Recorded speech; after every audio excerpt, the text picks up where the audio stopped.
शाला दर्पण पोर्टल पर हम लोगों को स्टूडेंट की उपस्थिति दर्ज करने के संबंध में अनेकों बार दिशा निर्देश जारी होते रहे हैं। हम लोग डेली उपस्थिति भी दर्ज कर रहे हैं ऐप के माध्यम से या शाला दर्पण पोर्टल के माध्यम से।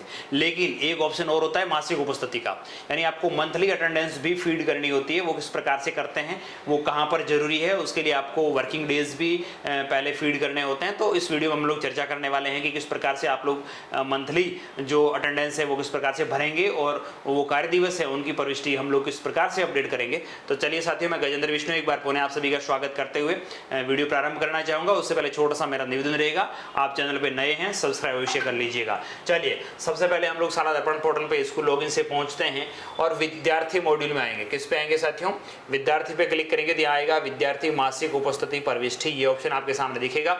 इस पर आप लोग जैसे ही क्लिक करेंगे आपको सेशन सेलेक्ट करना है, आपको क्लास सेलेक्ट करनी है, आपको सेक्शन और कौन से महीने की उपस्थिति दर्ज करना चाह रहे हैं। जो अपना महीने का लास्ट वर्किंग डे होता है उस दिन या जो अगला महीना शुरू हो रहा है उसके फर्स्ट डे में हम लोगों को ये उपस्थिति दर्ज कर लेनी चाहिए। जैसे सितंबर मंथ की उपस्थिति मैं दर्ज करना चाहूँ, मैंने क्लास सेलेक्ट की, विद्यार्थियों की लिस्ट आ जाएगी। कुल कार्य दिवस, ये जब तक कार्य दिवस यहाँ आ रहे होंगे आपको दिवस में भरना है, मीटिंग में नहीं भरना है। कई साथी यहाँ गलती कर बैठते हैं कि इसको मीटिंग्स में, जैसे 17 दिन स्कूल चली लेकिन उसको 34 डाल रहे हैं, जबकि हम लोगों को यहाँ कार्य दिवस लिखने हैं और उपस्थिति दिवस में भी लिखनी है।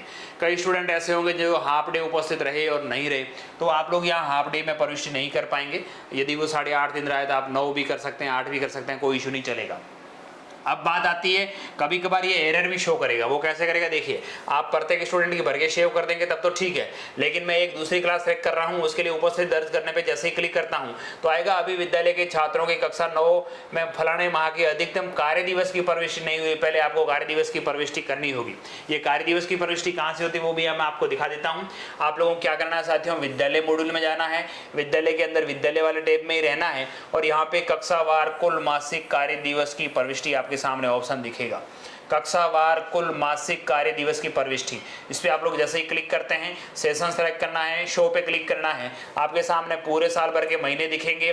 जैसे जुलाई के अंदर 27 दिवस स्कूल खुला, इसमें 23 दिन, इसमें 17 दिन, अक्टूबर नवंबर, जैसे जैसे महीने आगे बढ़ेंगे आप लोगों को कार्य दिवस की प्रविष्टि करनी अनिवार्य। जैसे अक्टूबर महीना कंप्लीट होगा तो आपको अक्टूबर की डालनी होगी, नवंबर महीना कंप्लीट होगा, नवंबर की प्रत्येक क्लास की आपको अधिकतम जो कार्य दिवस है यहाँ पे आपको कार्य दिवस लिखना। देखिए, मीटिंग की संख्या नहीं भरें, कार्य दिवस भरें। आधे दिन एक पारी को भी पूर्ण दिवस माने, यहाँ स्पष्ट लिखा है। आधे दिन की यदि कोई है तो उसको पूरा मानना है, आधा नहीं मानना है। ये तो आएगा आधे दिवस वाले, तो जब आप उपस्थिति दर्ज करेंगे, ये कार्य दिवस है तो कार्य दिवस आपको कार्य दिवस लिखना है, मीटिंग्स नहीं लिखनी है। आप सबमिट पे क्लिक करेंगे, सबमिट सक्सेसफुली मैसेज आ जाएगा और आपका डाटा सक्सेस हो जाएगा।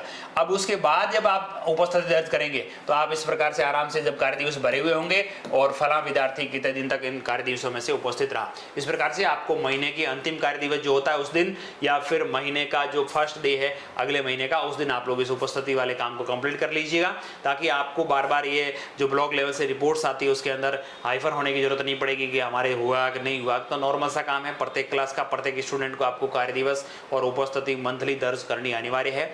ये साथियों जब हम लोग रिजल्ट तैयार करते हैं उसकी जो मार्कशीट प्रिंट होती है उसमें भी इसका विवरण आता है और जो डिस्ट्रिक्ट रैंकिंग और ब्लॉक रैंकिंग है उसमें भी इसका बहुत बड़ा योगदान है। तो आप लोग इस चीज़ों को कंप्लीट कर लीजिएगा।